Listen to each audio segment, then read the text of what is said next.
Hello students, welcome to channel economics Adda. बच्चों, आपका स्वागत है इस चैनल में। बच्चों, थैंक यू, आपने मुझे इतना प्यार दिया फर्स्ट वीडियो में, और जितना भी प्यार मुझे बोला ना उसके लिए थैंक यू बोलता हूं। अगर किसी एक बच्चे ने भी सीखा होगा इस वीडियो से तो मुझे बहुत खुशी मिलेगी कि वो बच्चा उस वीडियो को शेयर करे। तो मैं चाहता हूं अब तक मेरे चैनल को जिन्होंने सब्सक्राइब नहीं किया सब्सक्राइब कर ले और बेल आइकन दबा दे, जिससे मैं टाइमली जब वीडियो डालूं तो टाइमली नोटिफिकेशन मिल जाए एंड वो ट्यूशन की तरह घर में बैठ के प्रैक्टिस करने लग जाए। सो बच्चों, आज हम शुरू करने जा रहे हैं same chapter number 1 Indian economics on the eve of independence का पार्ट सेकंड। तो हम स्टार्ट करते हैं हमारे क्वेश्चन नंबर 3 के साथ। सो बच्चों, कॉपी पेन निकाल लीजिए, फटाफट से कॉपी पेन निकाल लीजिए, ज्यादा देरी ना करते हुए हम शुरू करते हैं। What is the condition of agriculture sector on the eve of independence? Agriculture sector की कंडीशन क्या थी on the eve of independence के टाइम पे? इंडिपेंडेंस के टाइम में हमारा एग्रीकल्चर सेक्टर कैसा था उसके बारे में बताऊंगा। देखो आपकी स्क्रीन में वीडियो में देखो, राइट हैंड साइड में देखो बना आ रहा होगा सारे का पहले क्वेश्चन लिखा आ रहा होगा, उसके बाद सारे नोट्स लिखे आ रहे होंगे। उसी नोट्स को पढ़ के आपको ये वाला चैप्टर तैयार करना है। देखिए सबसे पहले जो पॉइंट आपके बना आ रहा है स्क्रीन में राइट हैंड साइड में, देखिए मेरे बिल्कुल हाथों के पास, देखिए लो प्रोडक्शन एंड प्रोडक्टिविटी, ठीक है ना, low production and productivity. So इसका मतलब क्या होता है कि production refers to total output. Production का मतलब क्या होता है? टोटल आउटपुट हम कितना बना रहे हैं। प्रोडक्शन का मतलब होता है टोटल आउटपुट हम कितना बना रहे हैं। While productivity refers to output per hectare. Productivity का मतलब होता है हम कितने हेक्टेयर में प्रोडक्टिविटी कर रहे हैं। जैसे एग्जांपल मैं देख रहा हूं, एक स्क्रीन पे फोटो बनी हुई एक जमीन है, ठीक है ना, तो इस जमीन के अंदर एक हेक्टेयर के अंदर कितना हम प्रोडक्शन कर रहे हैं, इसको बोलेंगे प्रोडक्टिविटी, ठीक है ना। It were found to be extremely low, ये कुछ ज्यादा ही लो था उस टाइम पे on the eve of independence के टाइम पे। सिंपल सा लर्न हो गया। सो सेकंड पॉइंट है हमारा जो आपकी स्क्रीन में बना रहा है, देखिए हाई डिग्री ऑफ अनसर्टेनिटी। देखो हाई डिग्री ऑफ अनसर्टेनिटी का मतलब क्या होता है? देखो एग्रीकल्चर में क्या होता था, कभी बारिश ज्यादा होती थी कभी बारिश कम होती थी। हमें ये नहीं पता होता था कि भैया अगर बारिश ज्यादा हो रही है तो भी फसल खराब होती थी, बारिश कम हो रही तो सूखा पड़ने की वजह से फसल खराब होती थी। तो अनसर्टेनिटी फैक्टर बहुत ज्यादा था, पता नहीं होता था फ्यूचर क्या है हमारा। तो agriculture showed a high degree of uncertainty. Agriculture क्या शो करता था? High degree of uncertainty because it was excessively depend upon rainfall. हम लोग टोटली किस पे डिपेंड थे? रेनफॉल पे डिपेंड थे। Good rainfall implied good output. अच्छा बारिश, ये बारिश जैसी ज्यादा बारिश होती है तो वैसे अच्छा आउटपुट होता है। While poor rainfall implied poor output. Poor ज्यादा कम बारिश होगी तो कम आउटपुट मिलेगा। तो परमानेंट मींस ऑफ इरिगेशन नहीं था हमारे पास, इरिगेशन का परमानेंट मींस नहीं था। आप एक बात सोचते हैं, जिसने इंद्रसेन पिक्चर देखी होगी ना, इंद्रसेन पिक्चर देखी होगी, लगान में देखो आखिरी में बारिश आती है, काले मेघा, तो उसमें बारिश आती है तो फसलें अच्छी उगने लग जाती है, जैसे ही मैच जीतते हैं बारिश आ जाती है, देखा। तो वही वाला हिसाब है हाई डिग्री ऑफ अनसर्टेनिटी में। अगला हमारा डोमिनेंस ऑफ सब्सिस्टेंस फार्मिंग। मैंने आपको बताया था सब्सिस्टेंस फार्मिंग का मतलब क्या होता है। देखो सब्सिस्टेंस का मतलब आपकी स्क्रीन में बना आ रहा है, ये बिल्कुल सामने। इसका मतलब क्या होता है? बिल्कुल यही जो आप देख पा रहे हैं कि जब कोई फार्मर खुद के लिए काम खुद के लिए उगाता है, अनाज बेचने के लिए नहीं उगाता, उसको सब्सिस्टेंस फार्मिंग बोलते हैं, ठीक है बेटा। तो farming was taken mostly as a means of subsistence. Farming को लिया जाता था कि जितना अनाज उगाएंगे अपने लिए खाएंगे। When crops are produce for the basic need of the family, जो क्रॉप्स होता था वो बेसिक नीड होता था फैमिली की रिक्वायरमेंट को पूरा करने के लिए। देयर इज लिटिल सरप्लस, थोड़ा सा सरप्लस बचता था left for sale in the market, market में सेल करने के लिए। Lack of commercial output, commercial output की बहुत कमी थी उस टाइम पे, इतना कमर्शियल आउटपुट नहीं था हमारे इंडियन इकोनॉमिक का। फोर्थ पॉइंट है gulf between owner of the soil and tiller of the soil. Gulf का मतलब क्या होता था? आज जिसने पार्ट 1 नहीं देखा उस पार्ट में मैंने समझा रखा है, ये gulf between owner of the soil and tiller of the soil. Soil and tillers of the while owner share the output. Owner क्या करते थे? आउटपुट को शेयर करते थे। They seldom hardly share cost of production. जो farmers होते थे, असली जो ओनर्स होते थे, वो अपना आउटपुट को शेयर करते थे और उनके पास थोड़ा सा ही बचता था उनकी खुद की खाने पीने के लिए और प्रोडक्शन के लिए। They were merely interested in maximizing their rental income। वो हद मार के अपनी रेंटल इनकम को ही निकाल पाते थे, इससे ज्यादा वो कुछ नहीं कर पाते थे। क्योंकि उस टाइम में क्या होता था, गोरों को राज होता था, उनसे बचना होता था। उस चक्कर में गल्फ होता था, मतलब कि एक जुगलबंदी कह लो, लड़ाई कह लो, या मनमुटाव कह लो, तनाव कह लो, gulf between owner of the soil and tiller of the soil, उनके बीच में सारे झगड़े वगड़े चलते थे। अगला है हमारा small and fragmented holding were both जो हमारे उस टाइम पे क्या था, स्मॉल एंड फ्रेगमेंटेड होल्डिंग था। देखो स्मॉल एंड फ्रेगमेंटेड होल्डिंग होता क्या है, देखो मैं आपको समझाता हूं। उस टाइम क्या होता है, जमीन है, ये जमीन है, मान लो छोटी सी जमीन है, इसके 4 टुकड़े कर दिए, एक टुकड़ा किसी और के पास, एक टुकड़ा किसी और के पास, एक टुकड़ा किसी और के पास, एक टुकड़ा किसी और के पास, ऐसे होता था। तो land holding were both small as well as fragmented. तितरे बितरे लोग जमीन खरीदते थे, कहीं कुछ खरीद लिया, कहीं कुछ खरीद लिया। A piece of air and piece of there, एक पीस यहां पर, एक पीस वहां पर। According most land holding were uneconomic, yielding low output at high cost. इससे क्या होता था, छोटी छोटी लैंडिंग होल्डिंग क्या होती थी, थोड़ा सा अनाज उगाते थे, ज्यादा नहीं ले पाते, हाई कॉस्ट पड़ता था, आउटपुट कम आता था। सबसे बड़ा प्रॉब्लम की जड़ यही थी।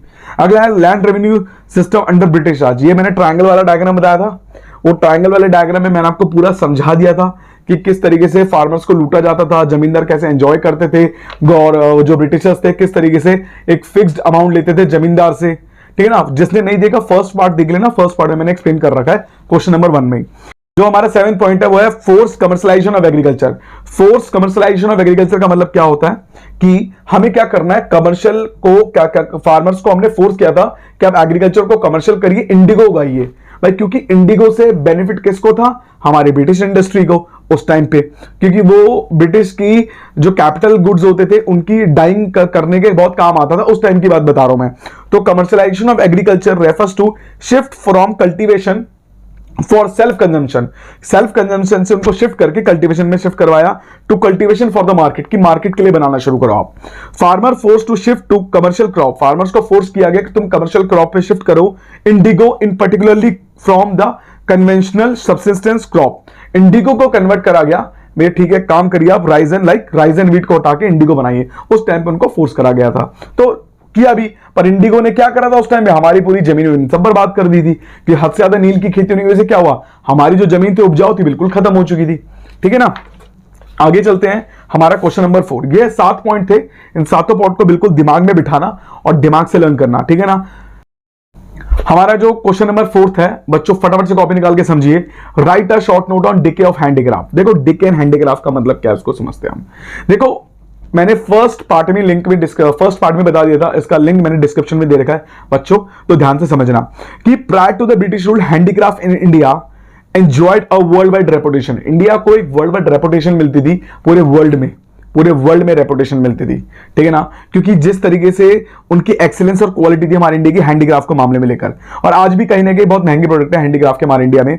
But the British Raj contributed to their decay, British Raj ने क्या करा, उनको डिके कर दिया, टोटली बर्बाद कर दिया। It was owing to discriminative economic and political policies. Discriminative policies के बारे में मैंने बता दिया, जिसने पहली बार वीडियो देख रहे हैं उनके लिए बता देता हूं। डिस्क्रिमिनेटिव पॉलिसीज क्या होती है कि इंडिया को नुकसान होता था, ऐसी पॉलिसीज बनाते थे कि अगर कोई रॉ मटेरियल इंडिया से बाहर जा रहा है तो अगर वो ब्रिटेन के बेनिफिट के लिए है तो ब्रिटेन क्या करता है, एक्सपोर्ट ड्यूटी फ्री कर देता है। अगर वो इंडिया के बेनिफिट के लिए है तो इंडिया एक्सपोर्ट ड्यूटी पे टैक्स लगा देता है। मतलब कि इंडिया को अगर फायदा जहां होगा वहां पर वो टैक्स लगा के कुछ पैसा हड़प लेता था इंडिया से। ऐसी डिस्क्रिमिनेटिव टैरिफ पॉलिसी बनाते थे वो, जो परस्यूटेड बाय द ब्रिटिश गवर्नमेंट। कौन कौन सी थी, सबसे पहला discriminative tariff policy of the state, अलग अलग स्टेट की अलग अलग टैरिफ पॉलिसी थी। अगला disappearance of princely court, princely court totally तबाह हो चुका था, मुगलों का राज, खिलजी का राज, हा हा हा हा हा राज, मजाक कर रहा हूं। अगला competition from machine man competition from man machine product, machine man का और मशीन का कंपटीशन होता था प्रोडक्ट्स में। New patterns of demand, western culture totally adopt हो चुका था उस टाइम पे। Introduction of railway in India, introduction था किसका, रेलवे का हमारे इंडिया में। तो कुछ 5 बातें हैं जिसको मैं पूरा डिटेल में एक्सप्लेन करने वाला हूं, उसको समझिए। सबसे पहला discriminative tariff policy of the state. जो the British rule in India considered with the industrial revolution in Britain, जो ब्रिटिश रूल था इंडिया में वो किस लिए कंसाइड हुआ था, क्योंकि इंडस्ट्रियल रिवॉल्यूशन ला रहे थे किसमें, इन ब्रिटेन में, कि रॉ मटेरियल जाता था हमारे इंडिया से ब्रिटेन में। द ब्रिटिश फाउंडेड, ब्रिटिश को पता लगा कि इंडिया जो बेस्ट सोर्स है रॉ मटेरियल का, इंडिया क्या था, बेस्ट सोर्स था रॉ मटेरियल का, as well as the best market. इतनी बढ़िया मार्केट थी ना इंडिया की फॉर द इंडस्ट्रियल प्रोडक्ट, क्योंकि उनको पता था कि इंडिया में ही उनका सारा माल बिकेगा और कहीं नहीं बिकेगा। सो इट अलाउड, उन्होंने अलाउ करा, उनको पता लगा जब इंडियन फुद्दू है, उनको लगा जब इंडियन फुद्दू है, जबकि उस टाइम पे थे, पर आज बहुत धमाकेदार है, आज इंडिया के दम पे सब कुछ चलता है, पर उस टाइम की बात पढ़ रहे हैं। Tariff export of raw material from India, उन्होंने क्या करा, टैरिफ फ्री एक्सपोर्ट। उन्होंने एक ऐसा टैरिफ बनाया, डिस्क्रिमिनेटेड टैरिफ पॉलिसी बनाई, free export of raw material होता था क्योंकि ब्रिटेन को फायदा होता था इंडिया से। Tariff free import of, Britain से हमारे पास आता था tariff free import industrial product into India, India में आते थे इंडस्ट्रियल प्रोडक्ट, ठीक है ना। But at the same time at the same time heavy duty was placed on the export. Heavy duty देते थे किस पे? एक्सपोर्ट पे। एक्सपोर्ट अगर इंडिया कर रहा है तो हैवी ड्यूटी होता था। अगर इंडिया का हैंडीक्राफ्ट एक्सपोर्ट हो रहा है तो इंडिया का हैंडीक्राफ्ट हो रहा है तो उस पर टैक्स लगेगा। अगर ब्रिटेन का फाइनल गुड हमारे पास आ रहा है तो उस पर कोई एक्सपोर्ट नहीं रहेगा। देखा कितने चालू है। और हम देखो फॉरेन कंट्री में जाकर काम कर रहे हो, हमें बहुत लूटा है, ध्यान रखना। अगला है डिसअपीयरेंस ऑफ प्रिंसली कोर्ट। अगला पॉइंट है डिसअपीयरेंस ऑफ प्रिंसली कोर्ट। देखो prior to the British rule nawabs, rajas, princes and emperors rule different part of the country. हम ये भी बात हमें पता है पहले के टाइम में क्या होता था, राजा महाराजा रूल करते थे प्रॉपर तरीके से, हम लोगों पे फोकस होता था, उनका ध्यान रखते थे और हैंडीक्राफ्ट को बहुत सराहनीय करते थे। They used to patronise the handicraft. वो करते थे, वाह वाह क्या कारीगरी है, तुम्हारे हाथों को चूम लिया जाए, ऐसे बोलते थे उस टाइम पे लोग। Because of which Indian handicraft industry had acquired international reputation. जिसकी वजह से क्या होता, इंडियन ने काफी ज्यादा रेपुटेशन कमा ली थी ऑल ओवर वर्ल्ड में। बट जैसे ब्रिटिशर्स आए तबाह कर दिया गया। Competition from machine made product. Competition और मशीन मेड प्रोडक्ट का मतलब क्या है कि देखो machine made product from Britain were low cost. उनकी लो कॉस्ट होती थी मशीन मेड प्रोडक्ट की। भैया हाथों का काम है, ऑब्वियस सी बात है। अब जैसे मैं वीडियो बना रहा हूं, ठीक है ना, अगर कल को मान लो फ्यूचर में मैं इसको बेचना चाहूंगा तो लाइव क्लासेस की फीस होती है। जैसे मैं अगर सामने तुम्हें पढ़ाऊं 1-to-1 की फीस 1000-2000 रुपए होगी। तो इसमें क्या होगा, बंदा क्या लेगा, एक बार मेहनत करनी है, बार बार थोड़ी करनी है। तो उसी तरीके से जो मशीन्स की जो कॉस्ट होती थी ना बहुत कम लगती थी। Product and gave a stiff competition. बहुत तगड़ा कॉम्पिटिशन देते थे किसको, ये हैंडीक्राफ्ट प्रोडक्ट को जो हमारे इंडिया में थे। This competition force the Indian craftsman. इस कंपटीशन ने इंडियन क्राफ्ट्समैन को फोर्स किया टू शट डाउन। मशीन्स की जो कॉस्ट होती थी ना बहुत कम लगती थी। Product and gave a stiff competition. बहुत तगड़ा कॉम्पिटिशन देते थे किसको, ये हैंडीक्राफ्ट प्रोडक्ट को जो हमारे इंडिया में थे। This competition force the Indian craftsman. इस कंपटीशन ने इंडियन क्राफ्ट्समैन को फोर्स किया to shut down their business. क्योंकि यार चीजें महंगी होती थी, वो कहते थे हम चीजें सस्ती कैसे कर दे। अब मान लो जो हाथ से बनाएगी चीज वो 2000 की, मशीन वाली 400 की। ऑब्वियस सी बात है यार, उस टाइम में महंगाई, उस टाइम में देखा जाए तो लोगों ने पैसा नहीं था, लोगों ने चलो ठीक है कोई दिक्कत नहीं यार हम लोग खरीद देते हैं। अगर आपको इसके बारे में थोड़ा जानकारी चाहिए होगी तो बालिका वधू पिक्चर देखने वाला। बालिका वधू पिक्चर में इसके बारे में कि बहिष्कार करो हमारे वेस्टर्न कल्चर को बहिष्कार करो, उसमें बताया गया थोड़ा बहुत, ठीक है ना। अगला new patterns of demand. New patterns of demand का मतलब क्या है, इंडियन इंडस्ट्री टोटली पैरिश हो गई थी, टोटली गायब हो चुकी थी, शू करके गायब हो चुकी थी। Because it owing impact of British culture. क्योंकि क्या था, ब्रिटिश कल्चर का एक इंपैक्ट पड़ चुका था। A new class emerge in India. एक इंडिया में न्यू क्लास आया, up in that tie coat pant पहन के बैठते थे, which keep adopt to western lifestyle. आज हम जो लाइफस्टाइल जी रहे हैं, ये शर्ट, ये पैंट जो नीचे पहनी, ऊपर नहीं नीचे बोल रहा हूं, नीचे पैंट पहनी है, हाथ में भी ब्रेसलेट, ये सब जो भी चीज पहनते हैं वो सारा वेस्टर्न कल्चर है। और हमारे इंडिया में धोती कुर्ता होता था और कुछ नहीं होता था, ठीक है ना। अगला introduction of railway in India. देखो रेलवे इंडिया ने बनाया था, सॉरी ब्रिटिशर्स ने बनाया था, हमारे इंडियन ने नहीं बनाया था। हमें तो फ्री में गिफ्ट में मिला था, वरना हमारे इंडिया में कभी रेलवे नहीं बनता मुझे लगता है कभी। So with the introduction of railway, जब रेलवे का इंट्रोडक्शन हुआ, साइज ऑफ मार्केट, जो साइज ऑफ मार्केट थी इंडिया की फॉर द लो कॉस्ट, क्यों पड़ी, क्योंकि जो रेलवे था वो ट्रांसपोर्टेशन कॉस्ट लेता था, सस्ते में आराम से आ जाता था। British product tended to expand हो गया। It started shrinking for the high cost of Indian products. क्योंकि हमारे इंडियन प्रोडक्ट्स क्यों श्रिंक हो गया, क्योंकि यार उनका प्रोडक्ट बहुत सस्ता था और उनको ट्रांसपोर्टेशन रेलवे के थ्रू मिल चुकी थी, उन्होंने फैला दिया हर जगह, हमारा प्रोडक्ट टोटली बर्बाद। ये कुछ कारण थे हमारे, किसके, हमारी जो इंडियन इकोनॉमी थी वो कैसे क्या हो गया, डिके हो गया हमारा हैंडीक्राफ्ट। 2 क्वेश्चन हमने बता दिए। अब हम चलते हैं तीसरे क्वेश्चन की तरफ। तीसरा क्वेश्चन है write a short note on, लिखो बेटा, देखो स्क्रीन में भी आ रहा होगा, write a short note on bleak growth of modern industry. Write a short note on bleak growth of modern industry. इसको हम समझते हैं। Under the British Raj modern industry saw only to a bleak growth. जो British Raj के अंदर क्या था, हमारी जो इकोनॉमी थी ब्लीक ग्रोथ थी। ब्लीक का मतलब बहुत धीमे धीमे ग्रोथ हो रही थी उनकी। इट वॉज ओनली इन, ये कब हुआ था, it was only in second half of the 19th century. थोड़ा सा भी हुआ था जो second half of the 19th century हुआ था, that the modern industry shows it emergence. Modern industry ने अपनी इमरजेंसी दिखाई। 3 observation needed to be noted in this regard. 3 observation को बिल्कुल ध्यान से सुनना, ये तीनों के दिनों पेपर में लिख सकते हो। 1 मार्क्स का ऑब्जेक्टिव 1 क्वेश्चन भी आ सकते हैं। एंड आपके जो करंट बच्चे हैं जो 12th में भी पढ़ रहे हैं, अगले साल पेपर देंगे, उनके लिए बहुत इंपॉर्टेंट टॉपिक है। देखिए बेटा, some industries were established by the private entrepreneurs. कुछ इंडस्ट्रीज एस्टैब्लिश हुई थी किसके थ्रू, प्राइवेट एंटरप्रेन्योर्स के through. These included in iron and steel. कौन कौन सी थी, आयरन एंड स्टील थी, Tata iron and steel company was founded in 1907। Tata iron and steel company founded हुई थी 1907 में, 1907। Sugar, cement and paper industry भी थी उसके साथ में।